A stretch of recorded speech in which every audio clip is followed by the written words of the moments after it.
19 अक्टूबर को एनआईए द्वारा एडवोकेट शैली शर्मा के ऑफिस और घर में रेड की गई थी। एनआईए द्वारा शैली शर्मा से लगभग 4 घंटे की पूछताछ के बाद सेक्टर 27 स्थित उनके घर से उनके 2 फोन जब्त कर लिए थे। आपको बता दें कि एडवोकेट शैली शर्मा पंजाब और चंडीगढ़ में गैंगस्टरों के 2 दर्जन से अधिक मामलों का प्रतिनिधित्व कर रही हैं, जिनमें पंजाब में A+ श्रेणी के गैंगस्टर जग्गू भगवानपुरिया का केस भी शामिल है। एनआईए के द्वारा की गई इस रेड के विरोध में पिछले कई दिनों से चंडीगढ़, पंजाब और हरियाणा के वकीलों द्वारा स्ट्राइक की गई थी। आज स्ट्राइक में पंचकुला के वकीलों द्वारा भी साथ दिया गया। इस मौके पर पंचकुला डिस्ट्रिक्ट बार एसोसिएशन के सचिव केतन खुराना ने क्या कुछ कहा, सुनिए। केतन जी, आज क्या वजह पंचकुला कोर्ट में आज वकीलों की स्ट्राइक है? पंचकुला कोर्ट में आज स्ट्राइक करने की सबसे बड़ी वजह है डॉक्टर शैली शर्मा एक एडवोकेट हैं, एक टिल्लो साहब हैं बठिंडा के, डॉक्टर शैली शर्मा एक चंडीगढ़ बार में प्रैक्टिस करते हैं। उनके घर में, उनके ऑफिसेज में एनआईए ने रेड करी है और मोबाइल फ़ोन्स, लैपटॉप्स और उनके जो ब्रीफ्स हैं वो सब उन्होंने कॉन्फिस्केट कर लिए हैं, जो बिल्कुल एक इलीगल एक्ट है।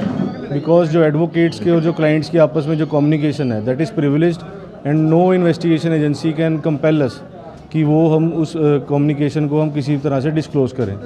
तो ये एक सीधा अटैक है हमारी प्रिविलेज कम्युनिकेशंस पर, हमारी प्रिविलेज पर एक अटैक है ये, और इसके खिलाफ हाई कोर्ट में और चंडीगढ़ में पिछले 1 हफ्ते से स्ट्राइक चल रही है। पहले भी लास्ट वीक भी हमने दिवाली से पहले भी इस चीज़ पे हमने स्टैंड लेकर स्ट्राइक करी थी और आगे भी ऐसी स्ट्राइक चलती रहेगी जब तक एनआईए नहीं झुकती है और अपना जो उनका डिसीजन है ये वकीलों को दबाने का कि उनके जो कम्युनिकेशंस का जो प्रिविलेज कम्युनिकेशन है उसको आप इन्फ्रिंज कर रहे हो हमारे कॉन्स्टिट्यूशनल राइट को और एक हमारे फ्रीडम को प्रोफेशन के, तो ये स्ट्राइक उसी के साथ चलती रहेगी। और हम अपने जितने भी हाई कोर्ट के बार मेंबर्स हैं, चंडीगढ़ के बार मेंबर्स हैं, उनके साथ हमेशा पंचकुला बार खड़ी है और खड़ी रहेगी हमेशा। आपको क्या लगता है सर, क्या उनकी मंशा क्या रही है एनआईए की जो इस तरह से जिन्होंने कार्रवाई की है? देखो, उनकी मंशा तो वही बताएंगे क्या है, बट एक सीधी सी जो बात है कि ये कोई एलिगेशन आप नहीं हो सकता कि if she is engaged in defending gangsters और some other kind of criminals, तो उसका मतलब ये नहीं है कि वो किसी तरह के क्रिमिनल एक्टिविटी में इन्वॉल्व हैं। अगर आपको इन्वेस्टिगेशन करनी है तो you can get A warrant from the magistrates और उसके बाद आप प्रॉपरली अपनी इन्वेस्टिगेशन करें। ये कोई तरीका नहीं है। ये पूरे देश में इस समय हर तरह की एसोसिएशंस हैं, यूनियंस हैं, उनको दबाने के लिए एक तरह का ये षड्यंत्र रचा जा रहा है और इसके हम बिल्कुल ख़िलाफ़ हैं। और वकील एकता जो है हमेशा उजागर रहेगी और वकीलों को कोई भी सरकार है, कोई भी अथॉरिटी है, कभी नहीं दबा सकती। और हम हमेशा वकील भाइयों के साथ खड़े हैं, चाहे वो पंजाब के मेंबर्स हैं, बठिंडा बार के मेंबर्स हैं, चाहे वो चंडीगढ़ बार के मेंबर्स हैं।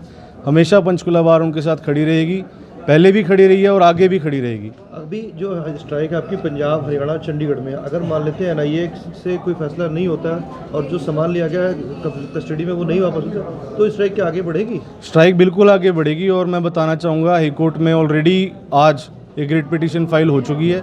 अगर उसका डिसीजन किसी प्रकार हमारे फेवर में आता है तो शायद स्ट्राइक विड्रॉ हो जाए, पर अगर वो डिसीजन हमारे फेवर में नहीं आता, वकीलों के फेवर में नहीं आता, तो स्ट्राइक इसी प्रकार चलती रहेगी और हम हमेशा अपने वकीलों भाइयों के साथ खड़े रहेंगे।